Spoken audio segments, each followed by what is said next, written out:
I want to bring in NBC's Adrian Broadus in Chicago for us, NBC's Vaughn Hilliard, who is covering the White House, and with me here in studio, Catherine Christian, former assistant district attorney in Manhattan and an MSNBC legal analyst, and Basil Smikle, Democratic strategist, former executive director of the New York State Democratic Party, also an MSNBC political analyst. And Adrian, starting with you, what's the latest on the ground that you're seeing there? You see hundreds of people gathered here behind me. Many that I spoke with say they want to use their voice to fight for change. This rally, which will transition into a march later this afternoon, has been dubbed Workers Over Billionaires. And we're going to give you a 360 view. You see people holding signs with the message Workers Over Billionaires. Organizers tell me they don't want billionaires to determine the path forward for the country.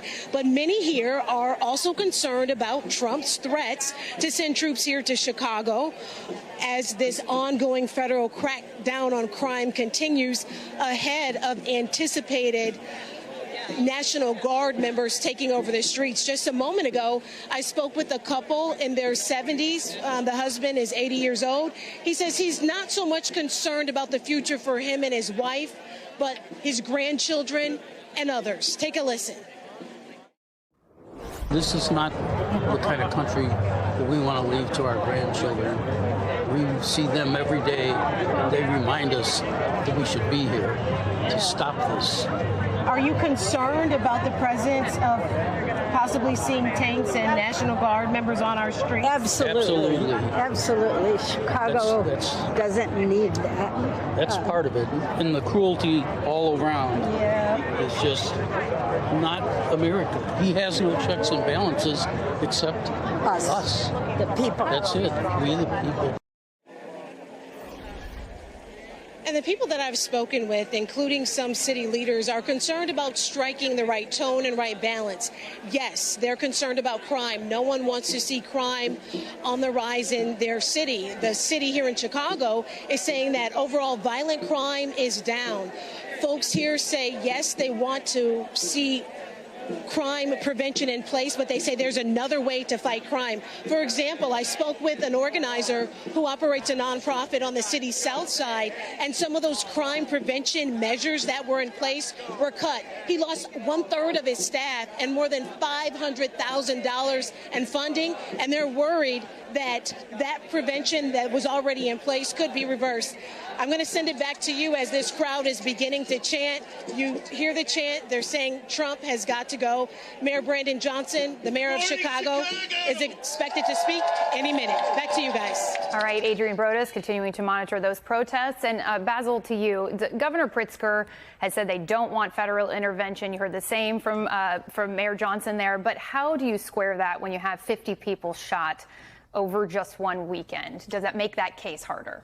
No, it doesn't necessarily make the case harder, because I would expect that wherever you go, if there are military troops on the ground and at corners, yeah, you're going to see a change. But going to the voters' comment, that elderly couple, is this the kind of permanent solution that we should be talking about as for the future of our country? What kind of society are we going to give to our children and grandchildren where we have this military force on our streets? That is not a permanent solution. And crime has gone down in most major cities.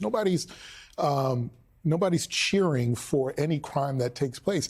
But there are ways to do this. The partnerships that take place between federal, state, and local governments that have always in place could certainly be strengthened. The funding that's given to violence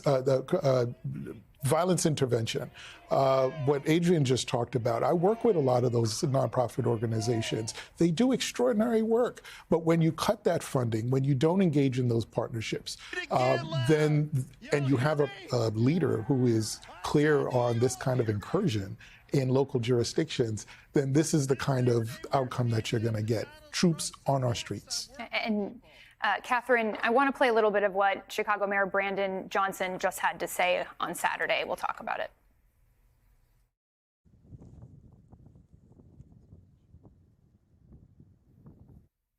We have that. We have received credible reports that we have days, not weeks, before our city sees some type of militarized activity by the federal government. We have not called for this. Our people have not asked for this. But nevertheless, we find ourselves having to respond to this.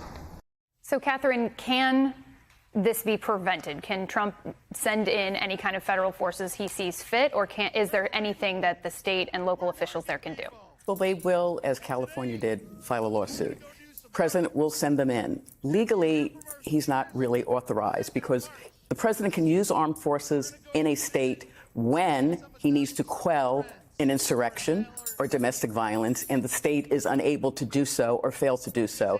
It's hard to say that because there's crime in Chicago, that's an insurrection or domestic violence. There is no outrageous riot going on, out of control riot. These people are marching. So that's no basis really for him to do it. That does not mean the president is not going to do it. Federal and state, local law enforcement work together all the time. I worked with the DEA when I was a state prosecutor. What we're talking about here is not a partnership of federal law enforcement, state and local. We're talking about the president sending in armed forces, the National Guard. That is not a partnership. And so speaking of that, if you have Chicago Mayor Johnson issuing this executive order saying that his local officials and authorities should not be cooperating in any way, shape, and form with these federal agents, how does that work legally?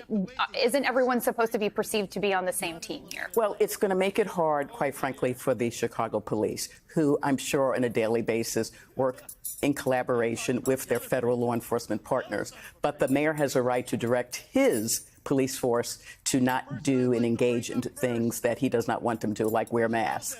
But it will make it hard for the people who are out there protecting people who do have these relationships. Basil, does that make it complicated from a Democratic strategist perspective? Does that make it complicated when you see a mayor saying expressly don't cooperate with federal agents? Or is that a good case to be made? No, well, look, the community's clearly behind it because no one wants to see this. And Catherine's right.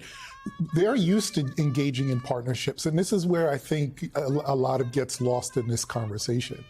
Because the communities that are impacted the most by crime are not passive in wanting to bring crime down. They work with their local police precincts. They want to have those kinds of partnerships with law enforcement. What they don't want is the president's will, particularly this president's will, superimposed on the will of their local elected officials. So I think what these mayors and what these governors are doing is the kind of pushback that voters do want to see. And Vaughn, what's the White House saying about all of this? And do we know any more about the plans for not only Chicago, but anywhere else?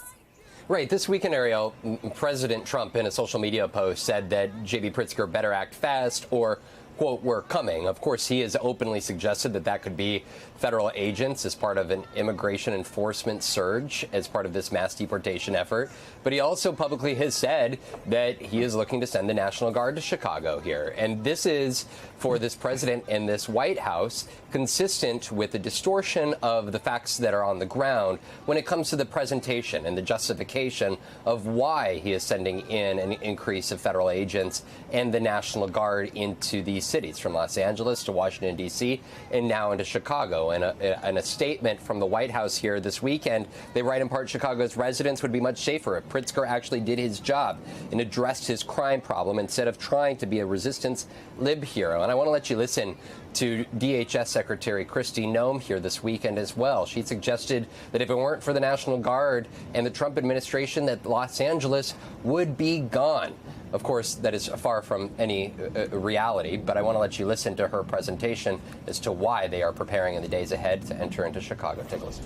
This seems like it's more about Governor Pritzker's ego now rather than actually protecting his people. If he has one murder in the city of Chicago, he should be calling President Trump and saying, what's your ideas? What can we do? I'd encourage every single big city, San Francisco, Boston, Chicago, whatever they are, if they want to help make their cities safer, more prosperous, allow people the opportunity to walk in freedom like the people of Washington, D.C. are now, and enjoying going out to eat at night and not having to worry if they're going to be a victim of a carjacking or a robbery, they should call us. Of course, we've heard from Democratic Governor J.B. Pritzker push back on that exact point, saying that the state of Illinois has a long history of cooperating with federal law enforcement entities, including the FBI and ATF on investigations of serious criminals. And this is a moment here where you see the Chicago mayor and the Democratic governor prepare to respond preemptively. This is different than what we saw play out in Los Angeles and D.C. The administration has done these actions now already before, and you're watching the state of Illinois prepare more forcefully ahead of time as opposed to actively in real time. Hey, thank you so much, Vaughn, for all that context. And Basil, just as in the short time we have left, you see Mayor Muriel Bowser there in D.C. saying this isn't all bad. She had caveats that people don't feel like they want to see these agents on the streets, but that crime, truthfully, has been down since you've seen this deployment. So for Democrats, how do they make this a winning issue for them when clearly Americans feel unsafe? Well, first of all, the fact that this president is undermining, is talking about reducing crime, but what he's really doing when you look at it is going after and undermining the power of black leaders in largely majority black cities or cities with majority people of color. So that in and of itself tells you that there is some kind of underlying motive here, that this is more than just about bringing crime down. It is an attack on leaders of color who form the basis of the Democratic Party. So, I don't think it undermines the Democratic mission or movement, if you will. The fact is there are legitimate ways to bring crime down without having troops on the ground, period.